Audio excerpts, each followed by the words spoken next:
सल्लि व सल्लिम बारिक अला सय्यिदिना मुहम्मद व अला आलिहि व असहाबिहि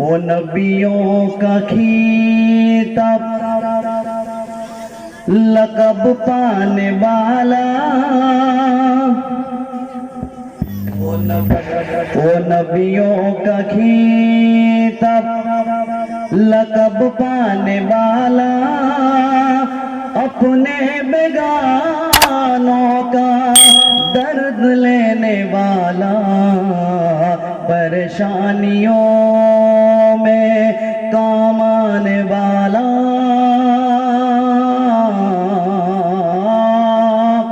परेशानियों में काम आने वाला मुशरिक मुनाफिका पत्थर खाने वाला मुशरिक मुनाफिका पत्थर खाने वाला फकीरों का झोली ज़ईफ़ों का दुआ यतीमों का लाठी गुलामों का मौला वो नबियों रसूलों का खिताब पाने वाला अपने बेगानों का दर्द लेने वाला परेशानियों में काम आने वाला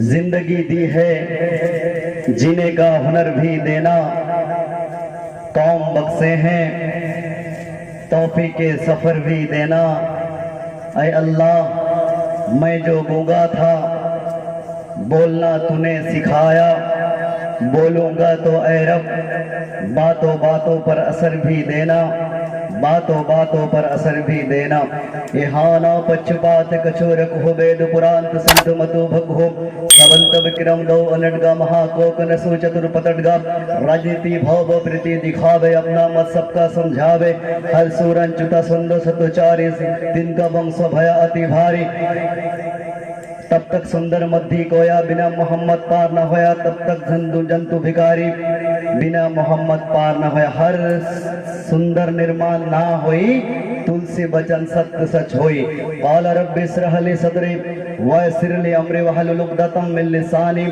यफ़क़हू क़ौली रब्बि यस्सिर वला तुअस्सिर वतम्मिम बिल खैर रब्बि ज़िदनी इल्मा अल्लाहुम्मा रब्बि ज़िदनी इल्मा in the name of Allah most gracious and most merciful Muhammad sallallahu alaihi wasallam says Allah is one, He is eternal, absolute, He begetteth not nor is He begotten, but there is none like unto Him.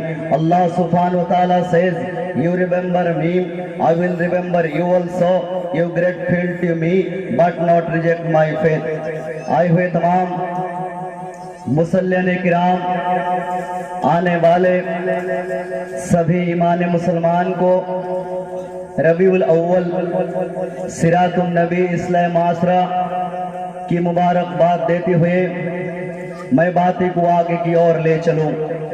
बहुत दूर से सफ़र कर आया हूं, आप लोगों के सामने तशरीफ लाया इस जज्बात की एहतराम करते हुए इस जलसा सिरातुन नबी की कामयाबी की दुआ करता हूँ। अल्लाह तबारक व तआला इस सिरातुन नबी इस्लाम आसरा को कायम कबूल अता फरमाए। यही दुआ का गुवार लगाकर रब्बुल जलाल के पास कई बात आपके सामने पेश करूँगा। ये आप जानते हैं सिरातुन नबी इस्लाम आसरा नबी पाक अलैहि सलातो वस्सलाम की जो पवित्र जिंदगी है, जो पवित्र लाइफ है, जो पवित्र जीवन है, पूरी जीवन को वफात, विलादत से लेकर वफात तक, जन्म से लेकर मौत तक, बात से लेकर डेट तक, पूरी जिंदगी को सिरातुन नबी इस्लाम मासरा के नाम से जाना जाता है। नबी पाक अलैहिस्सलातु वस्सलाम की जितनी पूरी जिंदगी है उसको सिरातुन नबी इस्लाम मासरा के नाम से जाना जाता है। वही सिरातुन नबी प्रोग्राम शायद पिछले हफ्ता होने वाली थी, कुछ मौसम के कारण डेट तारीख को तब्दीली कर दिया गया। इंशाअल्लाह आज आप लोगों के सामने मोटी मोटी बात रखकर मैं अपने जगह लूंगा। बात इस तरह है, आप इस्लाम की कौम में, इस्लाम धर्म में जितनी भी किताब पढ़ेंगे, नबी पाक अलैहिस्सलातु वस्सलाम की जितनी तारीफ थी सब आपको मिलेगा। मगर ये बात आपको मैं समझाना चाहता हूँ, हिंदुओं की किताब में ऋग, साम, जदु, Atharva, Kalpa Purana, Bhavishya Purana, Upanishad, Bible, Old Testament, New Testament, जितनी भी किताब है सब के अंदर नबी पाक अलैहिस्सलातु वस्सलाम की तारीफ किया गया है। और किस तरह आप तो जाते होंगे इंशाअल्लाह जमात के अंदर, नबी पाक अलैहिस्सलातु वस्सलाम की बहुत सारे बयान आप सुने होंगे। कुछ नए अंदाज में आपके सामने उस हिंदू की किताब से मैं अपने श्लोक जो पढ़ा आपके सामने, वो श्लोक के तर्जुमा आपके सामने पूरे करूंगा। मगर इस सिरातुन नबी इस्लाम मासरा नबी पाक अलैहिस्सलातु वस्सलाम की पूरी जिंदगी के बारे में आपको बयान कर कर मैं जाऊंगा। मगर हिंदू की किताब भी ये बात कहता है, ये बात आपको समझना पड़ेगा। रब्बे जुलजलाल ने 6 करोड़ 20 लाख मुरब्बे मील की फासले पर जमीन को बनाया। जमीन में बसने वालों की तादाद इस वक्त नाउ प्रेजेंट 10 अरब से कहीं ज्यादा।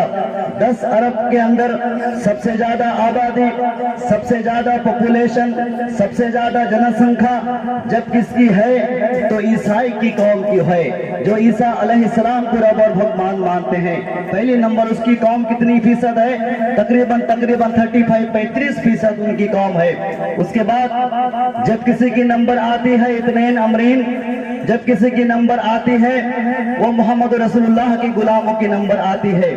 उनकी जनसंख्या कितनी है दुनिया के अंदर? हिंदुस्तान के अंदर नहीं, भारत के अंदर नहीं, इंडिया के अंदर नहीं, पूरे दुनिया के अंदर उतनी जनसंख्या कितनी है? तकरीबन 25% जनसंख्या है उनकी। उसके बाद किसकी नंबर आती है? उसके बाद जो सनातन धर्म नबी पाक अलैहिस्सलातु वस्सलाम आने से पहले मक्का मुकर्रमा के अंदर बूत को रखकर पूजा किया जाता था। मगर उस वक्त इस्लाम आई नहीं थी, नबी पाक अलैहिस्सलातु वस्सलाम दिन को मुकम्मल नहीं किए थे। उसके बाद कि सनातन धर्म की नंबर कितनी नंबर आती है? उनकी जनसंख्या तकरीबन इस वक्त पूरे दुनिया के अंदर 13%। कितने फीसद हुआ भाई? 13%। तो इसमें ईसा अलैहिस्सलाम को भगवान और रब मानने वाले की कौम 35%। उसके बाद मोहम्मद रसूलुल्लाह के गुलामों का कौम यानी इस्लाम धर्म तकरीबन 25%। उसके बाद सनातन धर्म की जो हिंदू धर्म की जो कौम है उसकी तकरीबन 13-14% दुनिया के अंदर मौजूद है। उसके बाद जितनी भी कौम है आप समझ लीजिए, बौद्धिस्ट कौम, जैनी कौम, डॉक्टर बाबा साहब अम्बेडकर, दलित मराठा कौम और सबके नंबर आती है। तो उसमें से एक पंडित वेद प्रकाश उपाध्याय ने बिल्कुल ऋचा और सूक्त की तरतीब बताते हुए महाभारत को मुकम्मल कर उपनिषद के कई खंड लिखकर नबी पाक अलैहिस्सलातु वस्सलाम की इतनी बदनाम कर वे जमीन में सर को टेक कर बदनाम करने लगे। कितनी बदनाम किए? जमीन में सर को टेक कर बदनाम करने लगे। मोहम्मद रसूलुल्लाह तकरीबन 14 साल से पहले दुनिया से पर्दा लिए, मगर वेद प्रकाश उपाध्याय हिंदू का पंडित, हिंदू का कवि, हिंदू का एक शख्स, बड़ा तजुर्बा वाला शख्स 4000 साल पहले दुनिया से पर्दा लिए। 4000 साल पहले वेद प्रकाश उपाध्याय उसका नाम है पंडित का, 4000 साल पहले दुनिया से पर्दा लिए। मगर मोहम्मद रसूलुल्लाह पर्दा लेकर तकरीबन 14 साल हो गए, मगर इतनी बदनाम किए कौन? मोहम्मद रसूलुल्लाह की वेद प्रकाश उपाध्याय ने इतनी बदनाम किए, सर को जमीन में